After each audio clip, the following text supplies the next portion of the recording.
Hörmətli izləyicilər, kanala abunə olub like etməyi unutmayın. Günün xəbərləri təqdim edir. Gəzintini olduqca çox sevirəm. Buğa bürcüyəm, həyatı, yaşıllığı, dənizi çox sevirəm. Amma səhralıq yerə getmərəm, sevmirəm.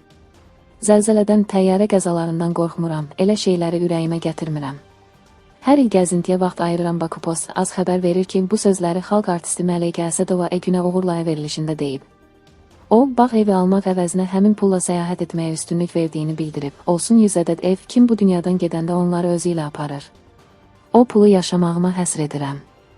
Mənim heç nəyim yoxdur. Allahdan həmişə istəyirəm ki, mənə can sağlığı versin. Yaşamağı çox sevirəm.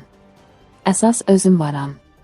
Nə edirəm o bağı ki, orada işləməyə adam tutacağam, nə qədər xərcim çıxacaq.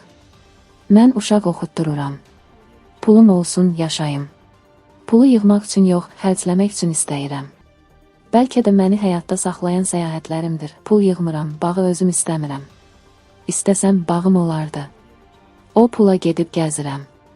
Bir evim var, həyəti də var.